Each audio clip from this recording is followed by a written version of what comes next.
அஸ்ஸலாமு அலைக்கும் வரஹ்மத்துல்லாஹி வரகாத்துஹு. பிஸ்மில்லாஹிர் ரஹ்மானிர் ரஹீம். அன்பான சகோதர சகோதரிகளே, எல்லாம் வல்ல அல்லாஹ்வின் நல்லடியார்களே, இஸ்லாம் எனும் பாக்கியத்தை நமக்கு வழங்கிய வல்ல இறைவனுக்கு நன்றி செலுத்தியவர்களாக எனது உரையை ஆரம்பம் செய்கின்றேன். இன்று நாம் காணவிருக்கும் தலைப்பு ஜகாத் வழங்காதவர்களின் மறுமை நிலை. இஸ்லாத்தின் ஐம்பெரும் கடமைகளில் மூன்றாவது கடமை ஜகாத் ஆகும். கடவுளை மற மனிதனை நினை என்பர் சிலர். இஸ்லாத்தை பொறுத்தவரை இவ்வாறு யாரும் கூற முடியாது. ஏனெனில் மனிதனுக்கு உதவுவதை 5 கடமைகளில் ஒரு கடமையாக இஸ்லாம் வலியுறுத்துகிறது. அதை இந்த உரையில் காண்போம். 1. ஜகாத் கட்டாய கடமை. 2. ஜகாத்தின் இம்மை மறுமை பயன்கள். 3.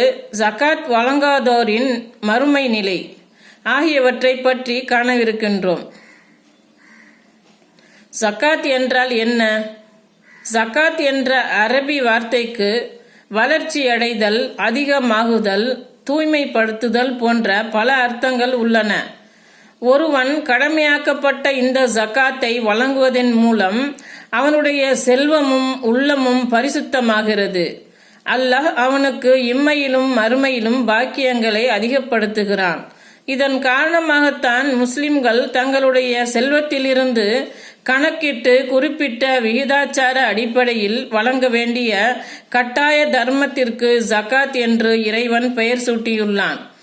ஜகாத் என்பது செல்வ வசதி படைத்த ஒவ்வொரு முஸ்லிமான ஆணும் பெண்ணும் நிறைவேற்ற வேண்டிய கட்டாய கடமையாகும். நபி ஸல்லல்லாஹு அலைஹி வஸல்லம் அவர்களின் ஏராளமான ஹதீஸ்களும் திருமறை வசனங்களும் ஜகாத் கட்டாய கடமை என்பதை பல்வேறு கோணங்களில் நமக்கு எடுத்துரைக்கின்றது. இதற்கான ஆதாரங்களை காண்போம். இஸ்லாத்தில் ஒரு தூண்.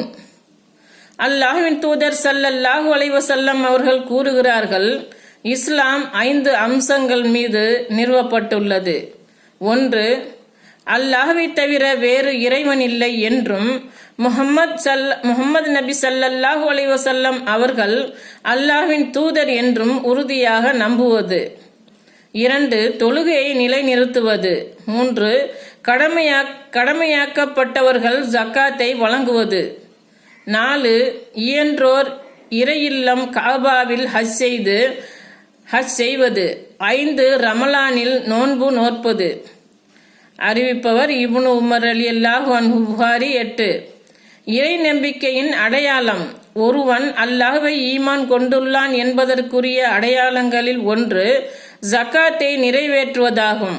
ஒருவனிடம் செல்வ வசதி இருந்தும் அவன் ஜகாத்தை நிறைவேற்றவில்லை என்றால் நிச்சயமாக அவனிடம் இறை நம்பிக்கை இல்லை என்பதற்கு அதுவே தெளிவான சான்றாகும்.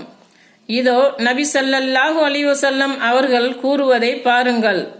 நபி ஸல்லல்லாஹு அலைஹி வஸல்லம் அவர்கள் கூறினார்கள், அல்லாஹ்வை நம்பிக்கை ஈமான் கொள்வது என்றால் என்ன என்று உங்களுக்கு தெரியுமா?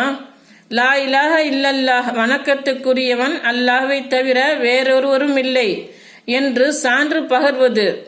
தொழுகையை நிலைநாட்டுவதும் ஜகாத்தை கொடுப்பதும் போர் செல்வங்களில் 5இல் 1 பங்கை அரசு பொது நிதிக்கு வழங்குவதும் ஆகும். அறிவிப்பவர் இப்னு அப்பாஸ் ரலியல்லாஹு அன்ஹு. புகாரி 7556.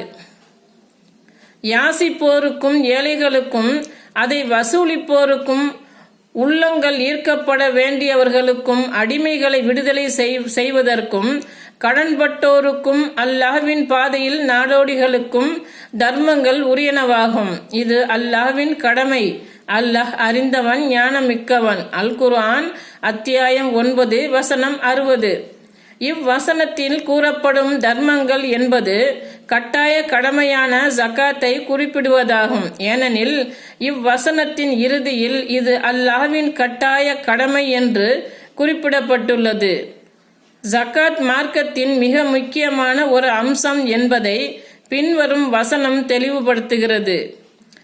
வணக்கத்தை அல்லாஹ்வுக்கே களப்பட்டதாக்கி வணங்குமாறும் உறுதியாக நிற்குமாறும் தொழுகையை நிலைநாட்டுமாறும் ஜகாத்தை கொடுக்குமாறும் தவிர அவர்களுக்கு வேறு கட்டளை பிறப்பிக்கப்படவில்லை இதுவே நேரான மார்க்கம். அல் குர்ஆன் அத்தியாயம் 98 வசனம் 5.